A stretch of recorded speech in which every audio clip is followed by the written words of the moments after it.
विघ्नहर्ता श्री गणेश, श्री गणेश, श्री गणेश।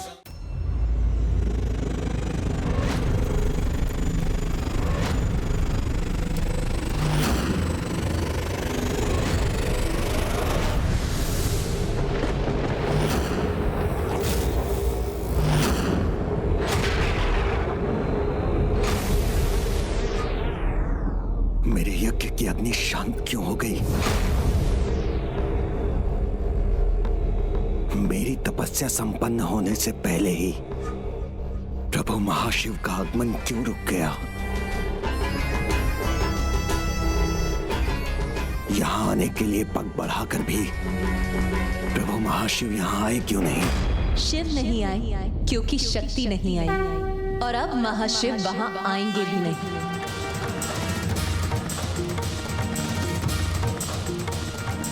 भंडासुर को प्रभु की एक ही झलक से संतोष करना होगा, क्योंकि प्रभु के दर्शन और प्रभु का आशीष तो उसे तब प्राप्त होता जब वो कपट से नहीं अपितु उचित उद्देश्य से अपना तप संपन्न करता।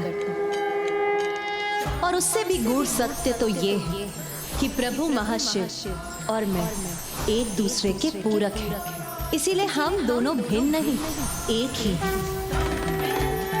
जो एक है वो एक दूसरे की इच्छा के बिना कहीं कैसे जा सकते हैं? किंतु यदि भंडासुर को ये सत्य ज्ञात हो जाए तो भी वो सत्य को कदापि नहीं समझ सकेगा। श्री माता ललिता की जय, श्री माता ललिता की जय, प्रभु महाशिव की जय, प्रभु महाशिव की जय, श्री माता ललिता की जय, श्री माता ललिता की जय, श्री माता ललिता की जय। जय जयकार इनकी नहीं, मेरी होनी चाहिए थी।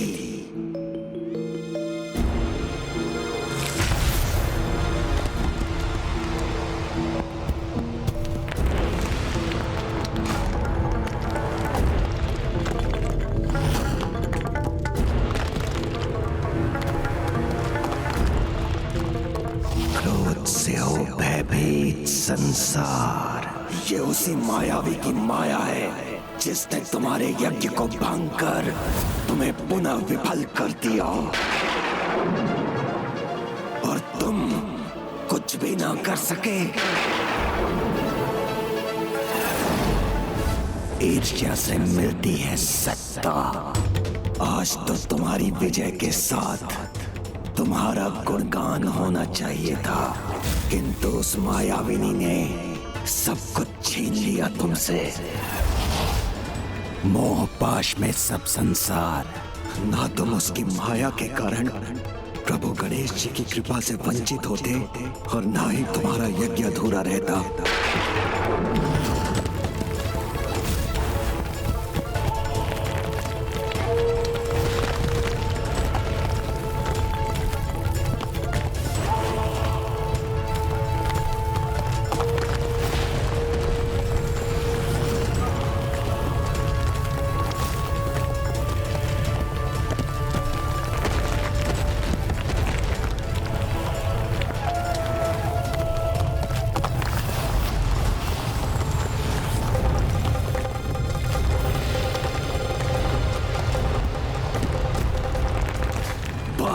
तुम्हारी पराजय देखकर थक चुके हैं हम, किंतु तुम्हें जैसे अपने घोर अपमान का आभास ही नहीं। महान असुर महानायक भंडासुर हो तुम, तो अपनी महानता का प्रमाण दो, क्योंकि अतीत के अन्य असुर सम्राटों के समान हमें अपना भयानक वध स्वीकार नहीं।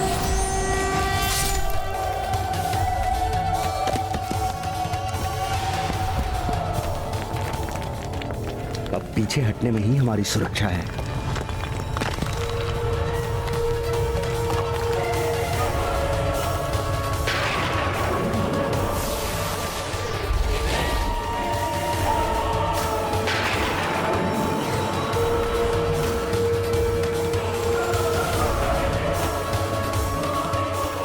अतीत के पराजित असुर सम्राटों के समान अपना अंत नहीं, विजय चाहिए मुझे। फिर उसके लिए मुझे कुछ भी करना पड़े। इतना तो चलता है।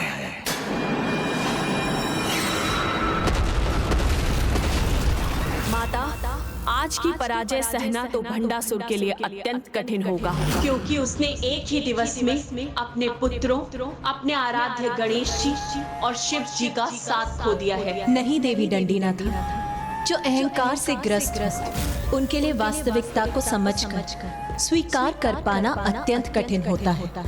इसीलिए भंडासुर तो अभी भी आशावान कि वो विजय प्राप्ति का कोई ना कोई उपाय तो अवश्य ही ढूंढ लेगा।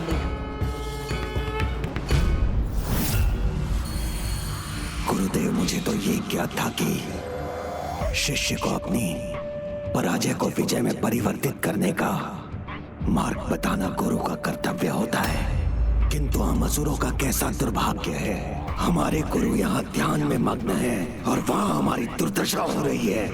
मैं आपका अपमान नहीं करना चाहता गुरुदेव, किंतु जब वहाँ हमारे असुरों का संहार हो रहा है तो अपने गुरु को यहाँ हाथ पर हाथ धरे बैठे देख मेरे हृदय की पीड़ा भी मेरे कटु शब्दों का रूप ले रही है। माता, अनेकों बार इनका विनाश होने पर भी ये असुर सुधरते क्यों नहीं, जबकि इनका अंधकारी इतिहास इनके अनेकों पराजित महायोद्धाओं के नामों से भरा हुआ है। मैं उन महासुरों का नाम स्मरण कराऊं गुरुदेव, जो आपके ही मार्गदर्शन में पराजित हुए थे? तो सुनिए, उनमें सर्वप्रथम थे मधु और कैटब, जिनका अंत देवी योग माया की सहायता से स्वयं नारायण ने किया था। फिर आए महान असुर योद्धा महिषासुर, जिसका वध देवी कात्यायनी के हाथों हुआ। फिर अति शक्तिशाली, अति ऊर्जावान महान असुर भ्राता शुंभ निशुंभ ने अपना साम्राज्य स्थापित किया था। जिन दोनों का संहार माता विंध्यवासिनी ने मात्र एक क्षण में कर दिया।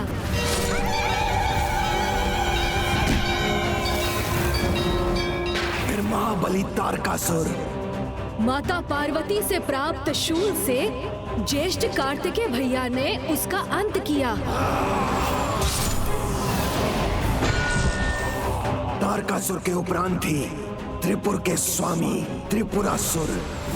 गणेश जी द्वारा निर्मित रथ पर सवार होकर मात्र एक ही बाण से स्वयं महादेव ने उसका सर्वनाश किया। फिर महासुर भ्राता हिरण्याक्ष और हिरण्यकश्यप, वो दोनों असुर नारायण के नरसिंह अवतार के द्वारा काल की भेंट चढ़े।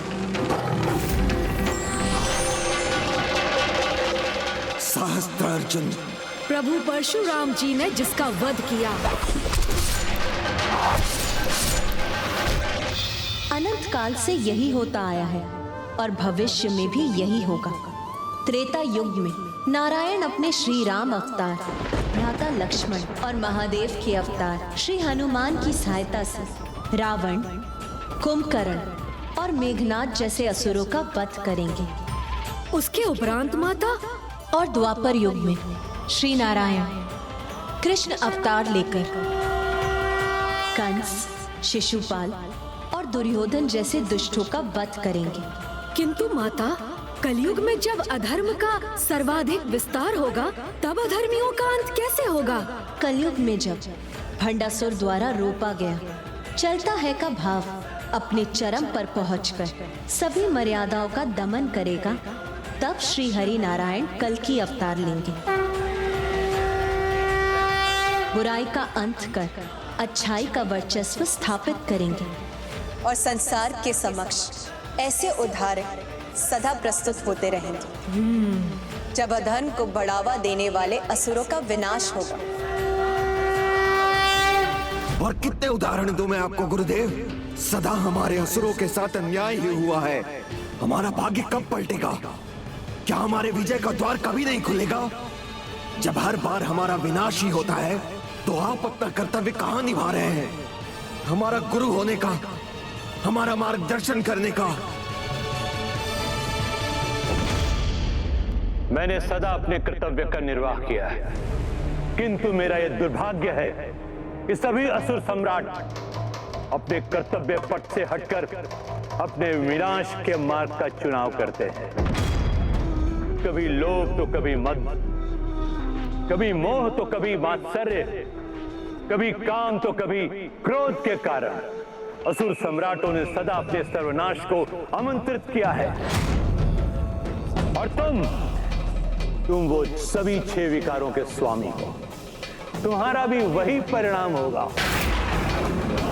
तुम्हारा भी सर्वनाश होगा।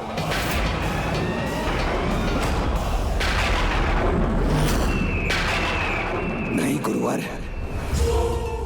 आपका कर्तव्य तो हमें हमारे सर्वनाश से सुरक्षित रखकर हमारी विजय का उपाय सुझाने का है। इसका निर्वाह तो आपको करना ही होगा। माता, तो क्या ये असुर बार बार इसी प्रकार अपने विनाश को आमंत्रित करेंगे? क्या विनाश ही इनकी दुष्टता नष्ट करने का एकमात्र उपाय है? पुत्र गणेश, सृजन, पालन और विनाश के क्रम में सृजन और विनाश का अटूट संबंध, जैसे वन में धधकती अग्नि सब कुछ भस्म करते समय अत्यंत भयंकर लगती है, किंतु वो अपने विनाश से नए सृजन के लिए भूमि को तैयार भी करती है। उसी प्रकार विकारों के विनाश से ही मन में नए और श्रेष्ठ विचारों को जन्म लेने का अवसर भी मिलता है।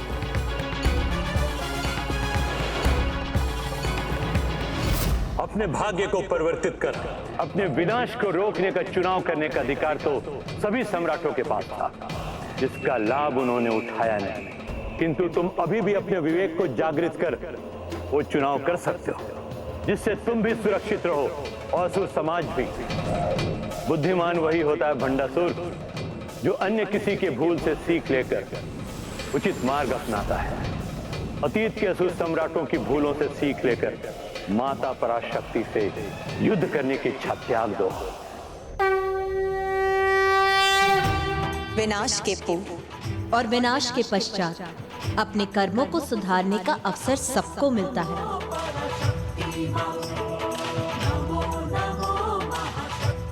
क्या तुम्हें ज्ञात है पुत्र, नवजात शिशु जन्म लेते ही रुदन क्यों करता है? माया के कारण।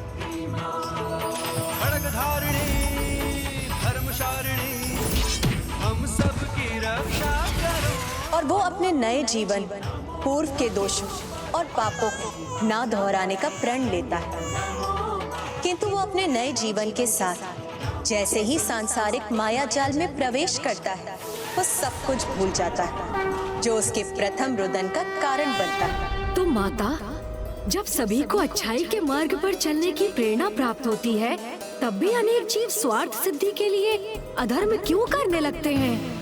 क्योंकि माया के प्रभाव में आप अधिकतर जीव जीवन के प्रारंभ में ही संसार के माया जाल से भ्रमित हो जाते हैं और अपने अंतरात्मा के स्वर को नकार देते हैं। किंतु कुछ जीव ऐसे भी होते हैं जो निरंतर इस माया जाल से संघर्ष करते रहते हैं। वही इस माया का रहस्य समझकर सुपथ पर लौटने में सफल हो पाते हैं, और वो माया कोई और नहीं, मैं ही हूँ।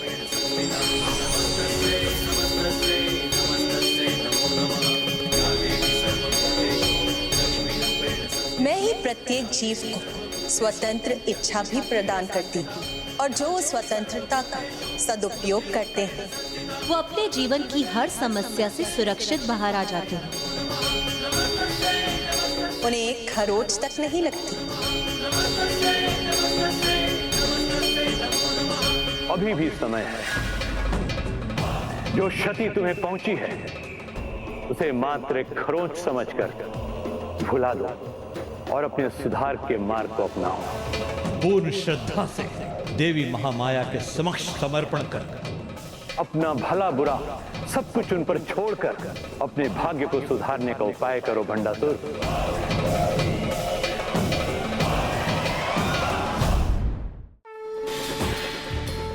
प्रत्येक भगवान ने अपने हाथों में जो अस्त्र धारण किए हैं, उनका भी एक महत्व है। जैसे मेरे उग्र रूप में देवी काली के हाथों में कैंची विनाश का नहीं, जीव की पूर्व के बुरे कर्मों के प्रभाव को काटने का साधन है, और और जो इस सत्य को समझते हैं वो देवी काली के सौम्य रूप के दर्शन कर पाते हैं। उन्हें ये रहस्य भी ज्ञात हो जाता है कि कर्मों का अच्छा बुरा फल प्रदान करने वाली भी मैं ही हूँ। तुम क्या हो उनके सामने जो स्वयं चैतन्य है?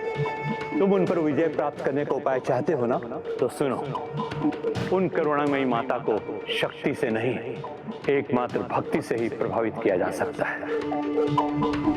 समय के अनंत धारा के किसी भी भाग में, किसी भी युग में जो सच्चे मन से ईश्वर का ध्यान करता है, मेरी कृपा दृष्टि से वही कर्मों के चक्रव्यूह से मुक्त हो पाता है। इसलिए चैतन्य महाशक्ति का नाम स्मरण कर सुधार लो अपने कर्मों को, अपने कपट और चलता है कि प्रवृत्ति को त्याग दो।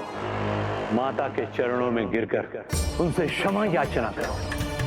अपनी इच्छा उनके अधीन कर उन्हें ही अपनी नियति निर्धारित करने दो। कहो भंडासुर, कर सकोगे ऐसा? मेरे बताए सरल और सुगम मार्ग पर चल सकोगे तुम?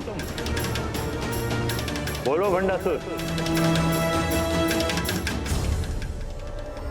गुरुदेव, मैंने आपसे अपने विनाश को रोकने का मार्ग पूछा था।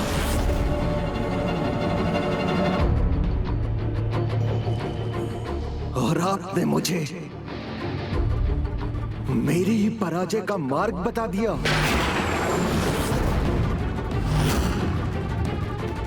सुझाना ही है तो असुरों के इतिहास पर जो पराजय का कलंक है उसे मिटाने का उपाय समझाइए, अन्यथा उसका परिचय दीजिए जो मुझे ऐसा महाशक्तिशाली अस्त्र देने में समर्थ है जिससे मैं किसी को भी पराजित कर सकूं। मेरी परम शत्रु देवी पराशक्ति को भी। यदि यही तुम्हारी इच्छा है तो तुम्हें अपने दिवंगत पुरखों के पास जाना चाहिए। मात्र वही है जो महाशक्ति की शक्ति से सर्वाधिक परिचित है। असुरों के ये कल के नायक ही आज के असुर नायक की सहायता कर सकते हैं।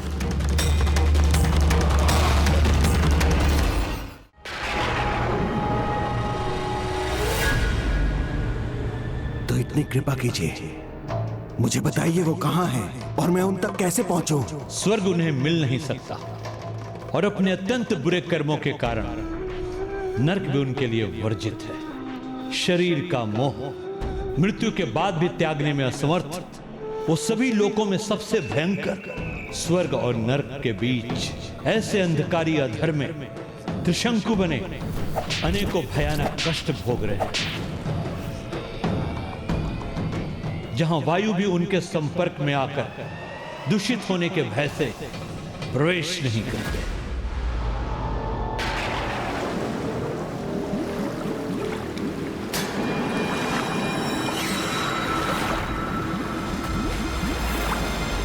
वो किस अवस्था में है ये जानने में मुझे कोई रुचि नहीं है। मैं तो बस वहां पहुंचना चाहता हूं। यमलोक के मार्ग से आगे त्रिशंकु लोक रूपी अधर की सीमा को भेद कर वैतरणी की ओर जाना होगा तुम्हें। यदि तुम वैतरणी को पार कर सके तो मृत्यु के उपरांत असुरों के स्थान असुर पितृ पर्वत की चढ़ाई पार करनी होगी। किंतु स्मरण रहे, वहां जाना अत्यंत संकटमयी है, क्योंकि वहां जो प्रवेश करता है वो अपने बल और सामर्थ्य से वंचित हो जाता है। साहस भी कुछ समय ही साथ देता है। मुझे भयभीत मत कीजिए गुरुदेव। वहां पहुंचकर वहां से लौटने का उपाय बताइए बस। वहां पहुंचकर ना कहीं रुकना और ना पीछे मुड़कर देखना। वहां पहुंचकर आज तक कोई वापस नहीं लौट सका। अधिक संभावना है कि तुम्हारी मृत्यु के साथ अधर में अनंत काल तक अनेकों कष्ट झेलने पर विवश हो जाओ। तो बताओ मुझे, है इतना साहस? क्या अब भी जाना चाहते हो उस त्रिशंकु लोक में?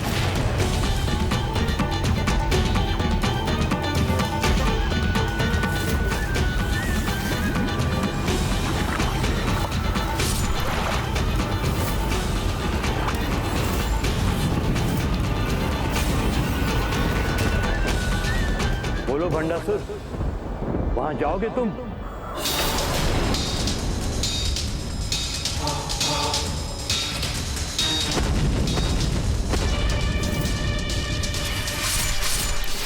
मेरी विवशता का लाभ उठाकर तुमने जो दुष्टता की है, उसका अत्यंत भयंकर दंड तुम्हें अवश्य मिलेगा।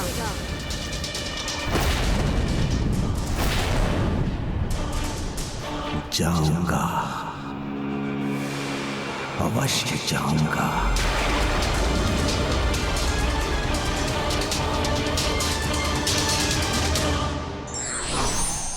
जीवन और भक्ति का सार समझने के लिए बुद्धि के तर्क वितर्क आवश्यक नहीं, उसके लिए तो सरल हृदय एवं निश्चल भाव ही पर्याप्त है।